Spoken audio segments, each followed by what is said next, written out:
Hi everyone, I'm Jackie Spencer and I'm here today to take you on a virtual Beatles tour. I've been a Beatles tour guide for over 26 years and the tour today is one with a difference. I'm taking you on a virtual tour around the pubs that John Lennon used to frequent during his art college days, and those pubs helped shape the early days of the Beatles, all very much part of the story, and one of them we bring right up to date with something that happened not so long ago. So I hope you enjoy this. You can have a bottle of beer ready so you can drink with me as we go, or a bottle of lemonade or a cup of tea. But whatever we do, I hope you really enjoy this little trip around the Hope Street area of Liverpool. So we're starting our rail trail at number 3 Gambier Terrace, also known as Hillary Mansions, because up there is where John Lennon had an apartment during his art college days, and so the closest pub to him would be called Ye Crack. So now we'll take that walk along to Ye Crack and I'll tell you a little bit more about their days there, but we'll do that via the art college. So it's a really lovely area around here. Stuart Sutcliffe, he had an apartment / studio at the street to the back of this, which is called Percy Street, and John shared the flat with a couple of mates here. But the thing is, it was expensive to heat these places, so it was cheaper to go to the pub really, in the days when a pint wasn't, a day's wage. Then you could just go and while away your hours in the pubs around the corner. So the pub we'll head to first of all is called Ye Crack, but today I'm going to take you to 3 pubs, all part of the early days of the Beatles, and bring you right up to date because one of them has quite a current story as well. So the first thing we'll see now is that wonderful view on a lovely sunny day in Liverpool of the Anglican Cathedral. So John and his art college cronies had a great view of the building of the cathedral because it wasn't even completed until 1978, so it was probably covered in scaffolding there along Canning Street here. That was linked to the house linked to Alan Williams, who is also linked to the final pub we'll see on our trail today in a big way. So let's cross the road carefully. Here we go. And then what we'll see in just a moment is Liverpool Art College.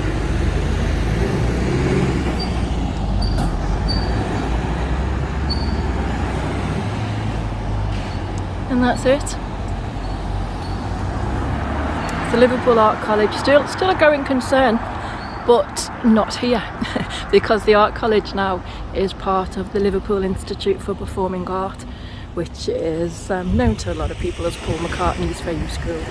But Paul is just a figurehead there really. Hasn't been for a couple of years, but hopefully the next graduation ceremony Paul will be there to cheer on all the qualifying students, all the graduating students.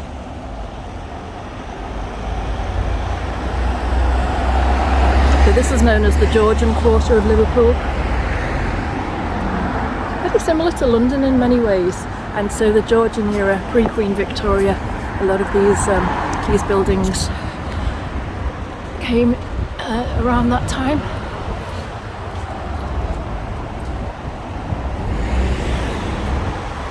And lovely they are too.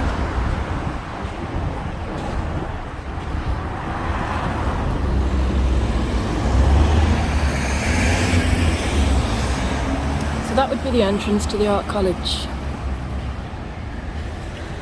And once again I'm going to cross over the road safely.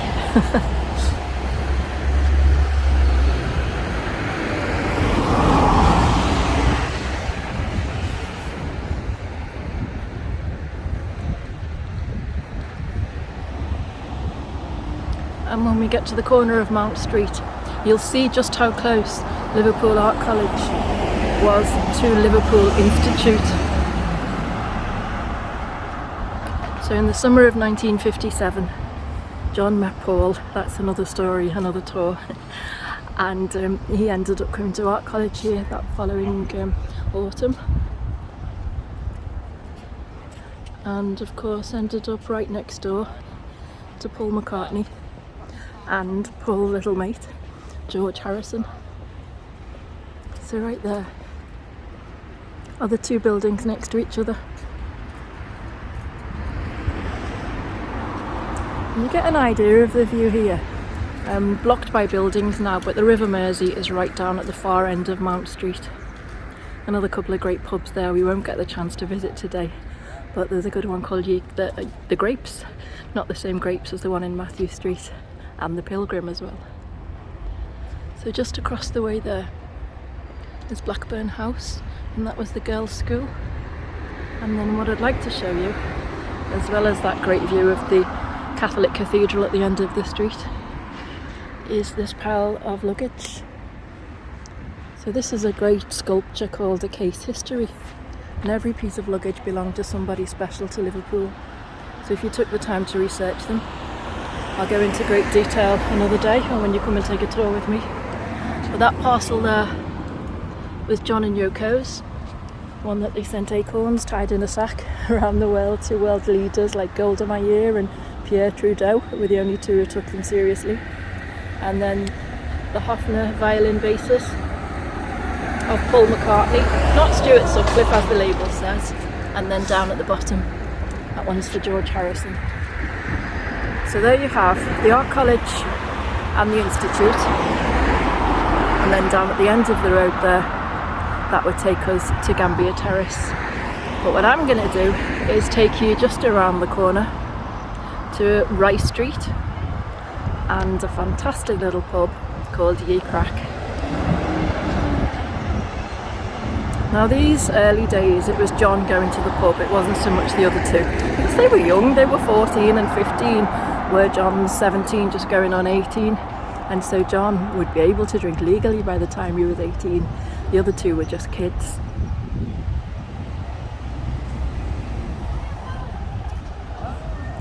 Now John of course met Cynthia at Art College, and John and Cynthia, after they were married, they lived in Gambier Terrace, which is also where the chip shop was. So George and Paul could pretend that they were art students and go and have fish and chips instead of council cabbage, as George called it. So right at the far end of Falconer Street there, that's where you'd find the flat that John and Cynthia shared during their Art College days. But here we are, Rice Street. Some very nice graffiti. All you need is love, which of course is true. Love is all you need. So as we head down the street here, Ye Crack is this little old pub. Don't think we even know how old it is, but it's been there a long time. And Ye Crack, it was called so because it was small. I thought it was because of the Irish crack, you know, good crack in Ireland. But you know, they tell me it's because it was just a tiny little place. So more modern houses and things around here now. But there was a little alleyway up the side, and that's where some of the famous photographs were taken of John and his Art College friends, including Cynthia. And then we've got lots of reminders that there's still a pandemic on. But that's the doorway, and if I step back a little bit, there are no handles on the steps there, but that's the doorway where John posed with his friend Tony Carragher. So now let's go inside Ye Crack and see what beers they've got on offer, hey? You ready?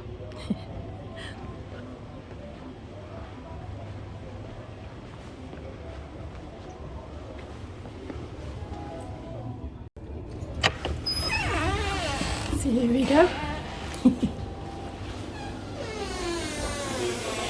Fantastic atmosphere in here, and look, these are the pictures I was telling you about.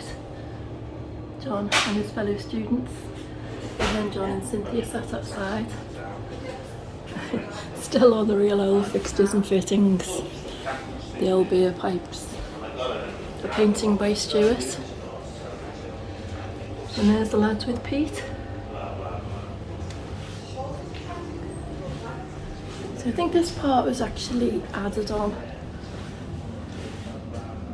and there's always lots of nice artwork. There's Mo Salah. So I'm not 100% sure, but I think that was the back window, but that little place there was the War Office.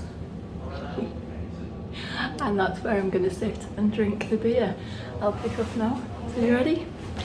Let's head to the bar.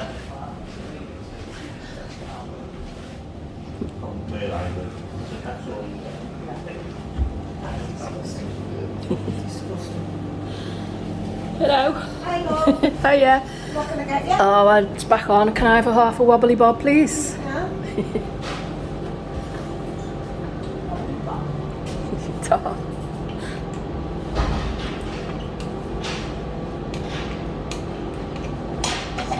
Well, it's pouring. I'll show you around a little bit. There you go.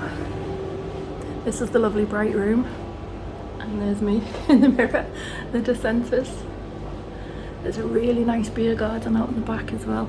And the painting of, I always forget what the painting's of. What's the painting of again? I always get the wrong war. I always get the wrong war for this one. What is it? The Battle of Waterloo. I always forget which war it is. So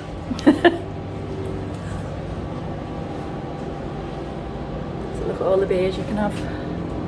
Wobbly Bob's my favourite. There's a Liverpool Light, Arizona, all your lagers. So plenty of choice, and then everything else as well. Thank you very much. And there's mine. So I'm going to take it into the other room and have a little drink with you. Okay, so how does that look? I'm only getting a half, by the way.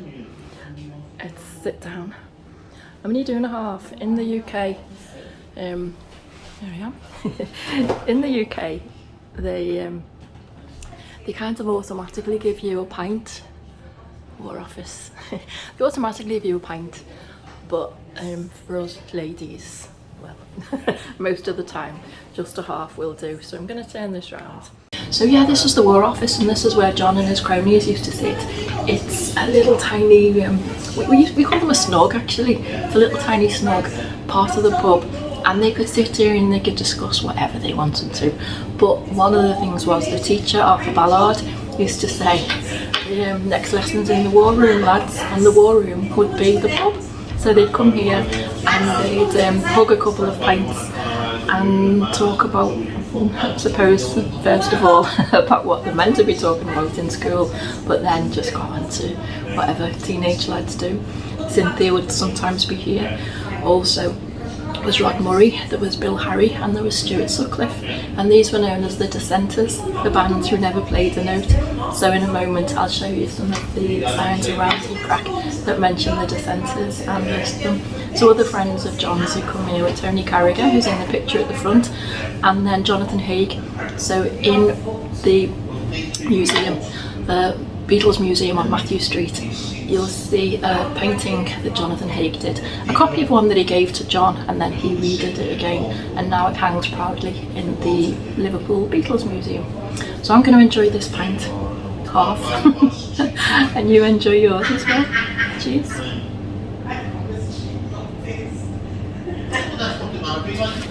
Lovely. And that's what you call a wobbly bob.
Okay, so we're gonna say goodbye to your crack now.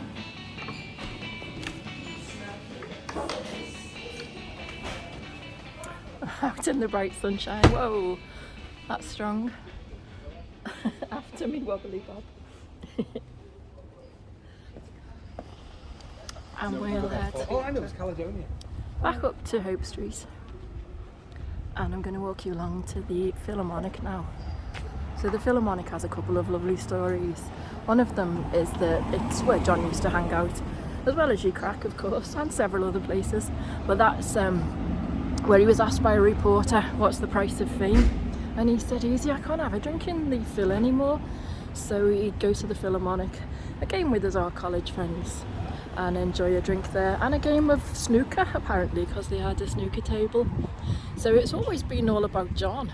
But then, of course, Paul McCartney, he surprised us all with a secret gig there. So Paul McCartney went and kind of talked to John Lennon and did his secret gig in the Philharmonic pub.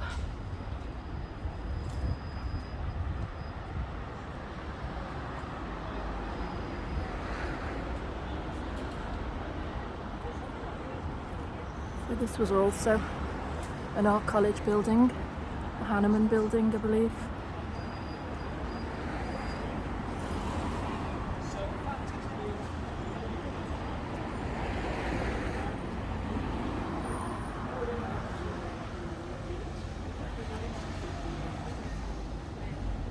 And along Hope Place, you have another really lovely little theatre.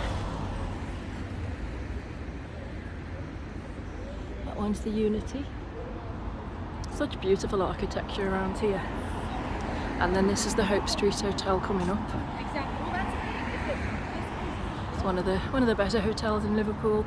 And usually when any stars are at the Philharmonic Hall across the road, that's where they'll stay, with the very nice restaurant, the London Carriage Works.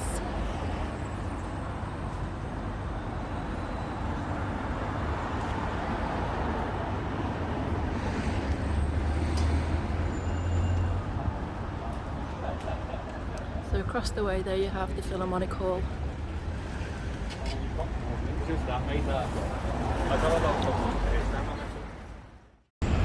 So the Philharmonic Hall, this particular one, was built in the 1930s by an architect called Herbert Rouse, who did quite a lot of stuff around Liverpool. It replaced an earlier one that was burnt down in a fire. This is where your school graduations would take place, mine did, and I think the Liverpool Institute boys did as well. And so nowadays it's where the Liverpool graduation takes place, when Paul McCartney comes and he gives the graduation scrolls to each of the lucky students. Hasn't happened for a couple of years because of the pandemic, but hopefully it will happen again soon. They have a new conductor, Domingo Hindayan, who I have a bit of a crush on. And also it's where a young George Harrison was on a panel to choose choose like a what was it? What do you call it? A talent competition. And George and Tony Bramwell was there as well. And they told this guy Dick Rowe from Decca Records, they told him to think about signing up a band called the Rolling Stones, and they did. And the Beatles gave them a song, I Want to Be Your Man. And the Rolling Stones got famous. So across the road there's the Philharmonic. It's really busy here at the moment. Just to give you an idea of the area. Lots of student buildings and student accommodation here. That road will take you down to Bow Street, just full of really cool restaurants and bars. Lots of freshers around at the moment, so it's pretty busy. And we've got this Indian summer. It's October as I'm filming this. In fact, it's the day before John Lennon's birthday as I'm doing the filming. But you wouldn't think so. You think it would be at the height of summer. But what I'm going to do is take you into this wonderful place, the Philharmonic dining rooms. Wow, look how vibrant Liverpool is. So there's some kind of celebrations going on. Looks like there's been a wedding party. And just look at the entrance gates here. Absolutely gorgeous.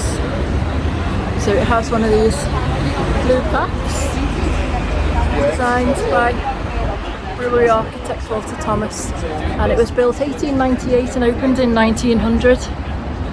Now, one of the famous things, let's see, so famous for fish and chips, there we go, but I think the other side tells you it's Liverpool's grade 1 listed pub, only grade 1 listed pub, but it used to have a sign that said something about the toilets and I can't find it now. Speciality pie menu. So okay, you ready for this? Let's head into the Philharmonic. And there it is in all its splendour. So I'm going to show you two of the rooms here, the Brahms and the Liszt. I'll explain those to you as well. As we come in here, if you look up, there's John Lennon. And then the Grand Lounge will look familiar to many of you because it's where Paul McCartney played his secret gig for carpool karaoke. So let me stand at the back where there was a pretend stage, or a pretend bar, a pretend jukebox. And then if we look here, this is the view you would have had of Paul McCartney performing. So I'm going to head back to the bar, I'm going to see what's on offer, and then I'll come and sit here and have a little drink in the Grand Lounge of the Philharmonic.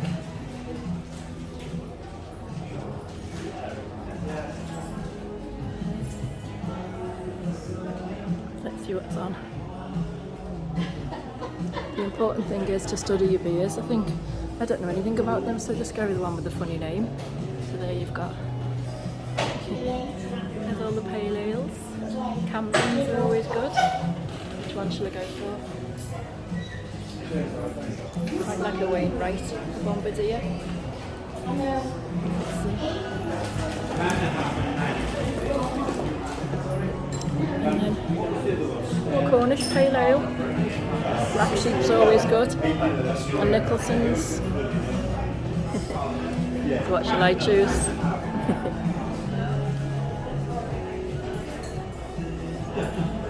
At some point I'll check out the men's toilets for you and see if they're empty.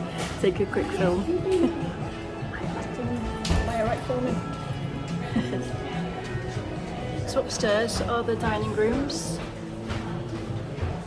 The ladies' loos were nothing to write home with, but they were just added later.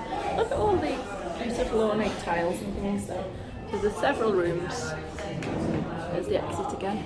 And I'm going to go back to the bar and I'm going to order. What was the one I said? I think I'm going to go and check it out again. Why am I left with your glass? I think it was St Austell Tribute Cornish Pale Ale. So, right, wait for my turn. So there's my little beer. It says Timothy Taylor's. It's actually a Cornish Pale Ale. Loads of choice in the UK. And it's not warm, it's room temperature, the way it should be. So you can really taste it. But if I look up here, there's our boys.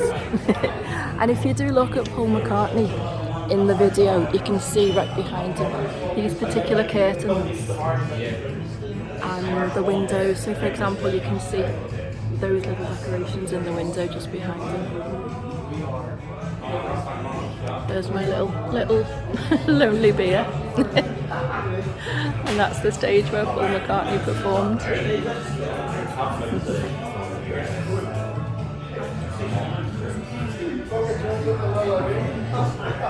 And now I need to drink it. Cheers, guys. Here we go. So where I'm filming this from now would have been the stage where Paul McCartney performed. So it's a really cool place, really old, 1900, and so ornate, so beautiful. So when you do come to Liverpool, I hope you come and spend some time here in the Philharmonic dining rooms. There we go. Cheers, guys. So one of the rites of passage, come on, in the film is to go and have a look at the men's toilets. And I've got to say, they look lovely, don't they, ladies? But they smell terrible. Yeah, it's the men's. That's it. Oh gosh, I hope I'm kind of glad you don't have smelly vision. I'm not going to go much closer than this, but these are the famous men's toilets in the Philharmonic. They are very, very ornate, but there's somebody waiting to use them, so I'll get out. You'll need double zoom. So there you go, the Philharmonic dining rooms. I hope you enjoyed that little half pint as much as I did, or a full pint if you went for one. Have a look at this.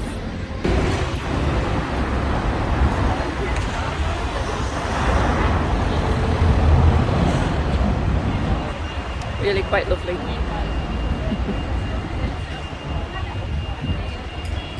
So next stop, Jacaranda.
And there's the Blue Angel.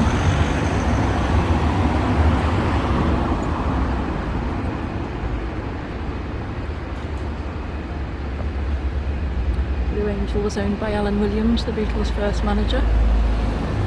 And here, the Beatles auditioned themselves to be the backing band for Billy Fury, but they auditioned Pete Best to go off to Hamburg with them, and that was because they had got this job to go over to Germany from the Jacaranda Club, and that's where we're heading now.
So let's head to the Jack. She's just up the road here. Such a poor.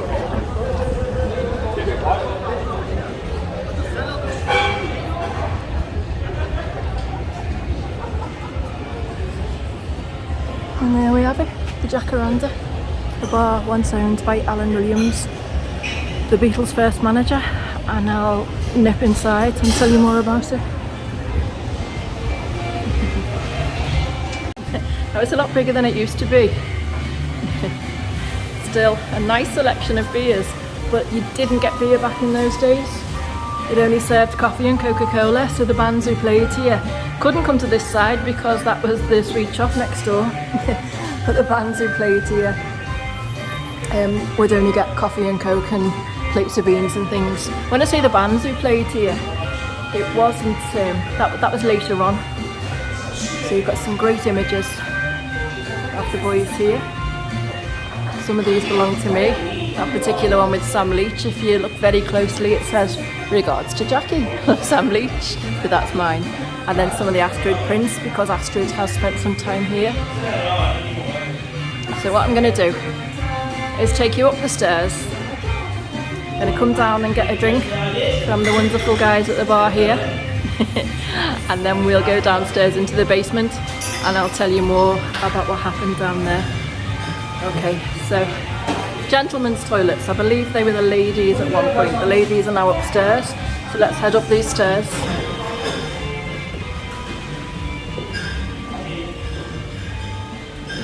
And there is a really special set of drums. I'll get a picture from the top of the steps actually. So as we turn, they're the drums, owned by a guy called Norman Chapman. So Norman Chapman was a really early drummer with the boys. I'll add on that story later, but they were his drums in the 1970s. Really cool. But look at this, this is one of the best places in Liverpool now. I love it here. So you come in here and you've got Jacaranda records. So here we've got all the records which are demo copies. Wow, look at all this. So you've got all these demo copies of records, plenty of the Beatles stuff here as well. Let me just show you some of the stuff we've got. So you've got Sgt. Pepper.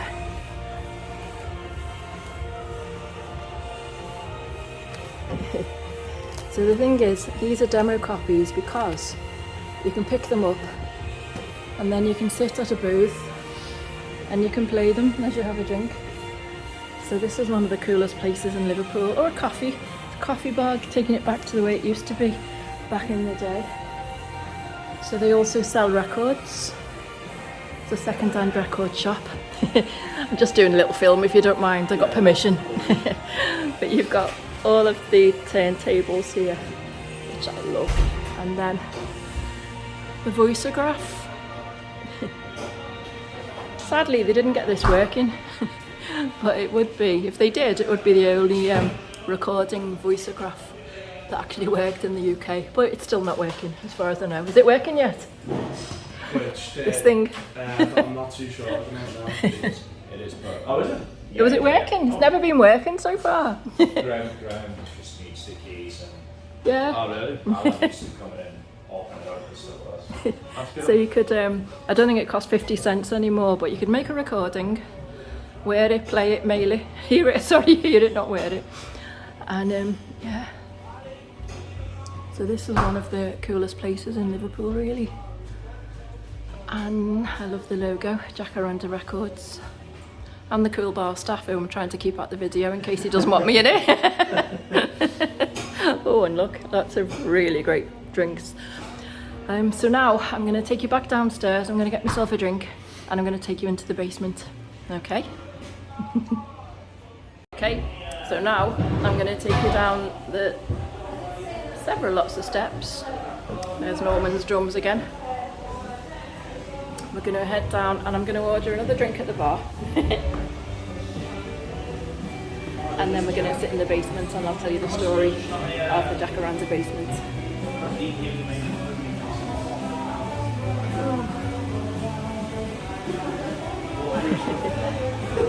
Right, so I'm going to go for a half of Moretti and be a bit boring, thanks.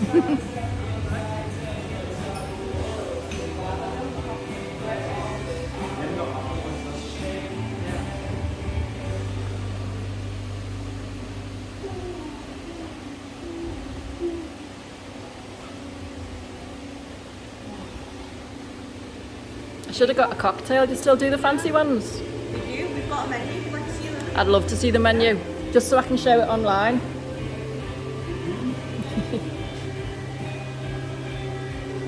So yeah, they do really fantastic cocktails here, and I'm hoping they still do one called the Cloud 9, which is a little bit George Harrison based. And after I finish this, I might just have one.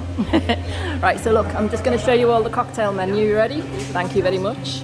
And there you go. Oh, they do a band on the rum, that's good. Here comes the sun. Yeah, they're pretty cool. So right now, I'm going to take you down into the basement. I'm going to drink this pint down there and tell you the story of the jacaranda. There we go. I've got me half a lager. And I'm going to follow our friends downstairs and tell you the story of the jack.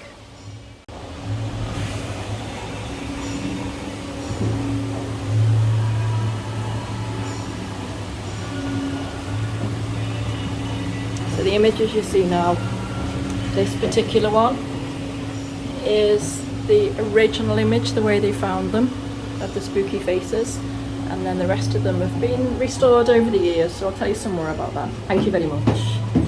Wow, the dampness down here is something else. Wow, oh, I haven't been here for a while and it is so great.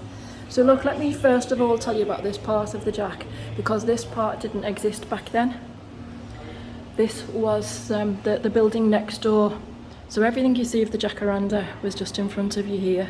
So from this point, this was the jack. So let me get myself settled with my beer and I'll tell you the whole story. Wow, I haven't been in here for a long time, you know, and I've missed it. Okay. Now I do wonder if people realise just how important the jacaranda was to the Beatles story. We start off with the two students, John Lennon and Stuart Sutcliffe, bringing their artwork to be framed at Jackson's, the framers opposite, and then popping over to the jacaranda for a cup of coffee and a plate of beans on toast, and then sweet talking the waitresses into filling up their cups. Alan Williams noticed and got them to do a bit of work for their freebies. He first of all asked them to paint the ladies' toilets, which were shared with the sweet shop next door, and apparently covered in obscene graffiti, so they painted lovely flowers and things to make it pretty. So then he took them downstairs, where they realised there was an illegal drinking cellar, which came alive to the sounds of the Royal Caribbean Steel Band every night, including the wonderful Harold Phillips, better known as Lord Woodbine. So he asked them to jazz up the walls, and they did with a few of their art college friends. And then while they're chatting, he found out that they also played in a band. So he offered them a gig. The steel band had the night off on a Monday, so he asked John if he wanted to bring his bandmates down. So John, Paul, George and Stuart, now the Silver Beatles, they came and started to play the jacaranda from May 1960. Now the lineup there, you've got no drummer, it's all guitarists, isn't it?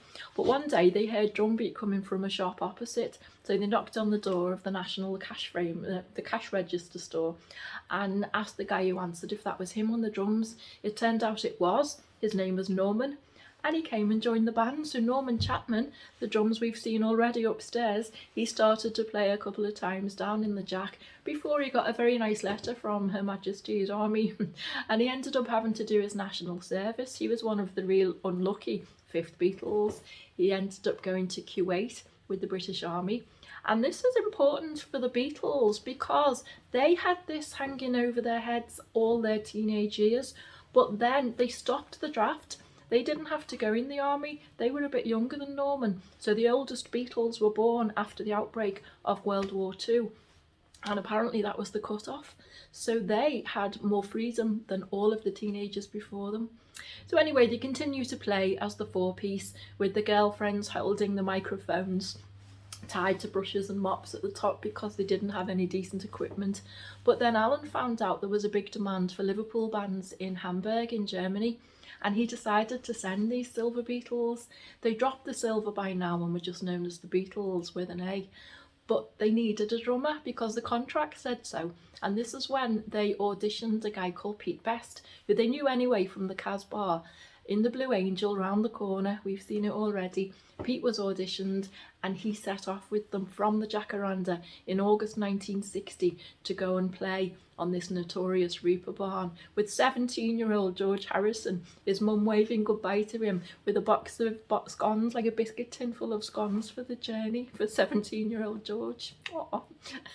So they set off from the Jack in a battered old van, which was hoisted onto the ferry by crane because they didn't have roll-on, roll-offs in those days. They went to Hamburg, they played, they maxed out for 8 hours a night and became a really good band. They got themselves some extra bookings that Alan wasn't involved in, and so an argument ensued between them, and they ended up never playing the Jacaranda again when they got back to Liverpool.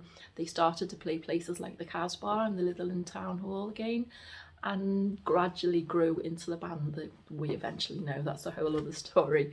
But the Jack, it was like the launch pad for them to go off to Hamburg and become the band that we know now. So it plays a huge part, and Alan Williams has a big part to play in their story. The image you see of Alan now is of me interviewing him down in the Jack. He was lovely, he was funny, and if we do a live video chat, you can ask me loads of questions about Alan and we'll talk to them. Talking of which, you might have guessed, this isn't really the Jacaranda. This is a backdrop, and I'm sat here in the comfort of my own home delivering this talk to you now.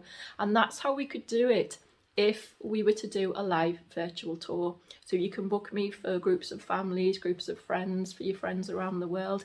We can do a Zoom chat where I will commentate live on the videos you've seen today. I did it 2 ways because of the time differences. You know, when it's a decent hour, the time to be having a nice drink or two. In California, for example, it's 2 o'clock in the morning here, and I'm not a late night person, and so I've done it both ways so that everybody can benefit. But if you would like to book a live video chat, you don't have to drink, of course. You can have a cup of tea at 10 o'clock in the morning. Then just drop me an email, and that's something we can sort quite easily. I promise you that the rest of the videos here have been filmed at the place. They've been filmed in the Jack, in the Casbah, in Yecrac. Sorry, not the Casbah, we haven't been there today. That's another tour, another day. They've been filmed in Yecrac, the Philharmonic and the Jacaranda, and everything else in the Jack was filmed here, just not this bit.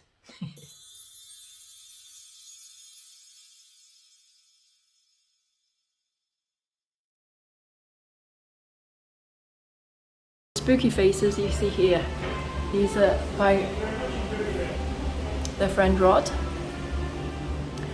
And then this painting, Alan Williams always said it was a self-portrait of John's, but we don't think that's right.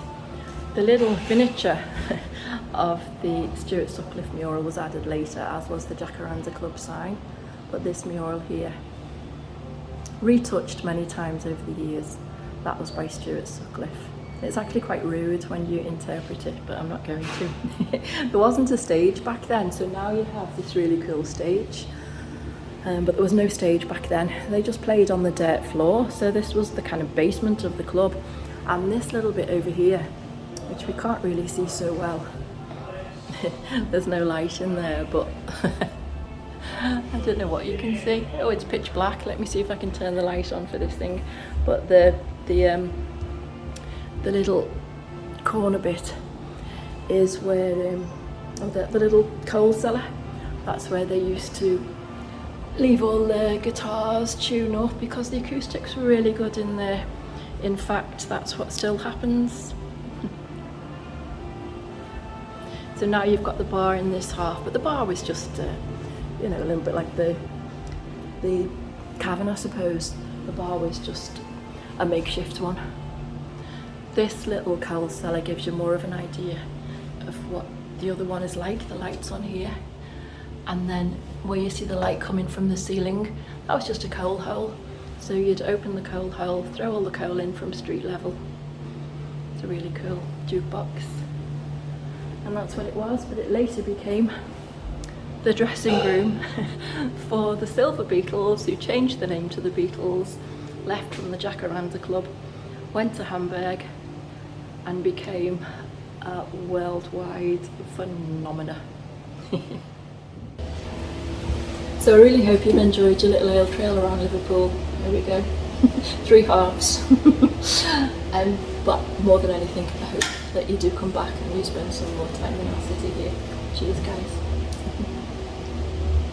Oh.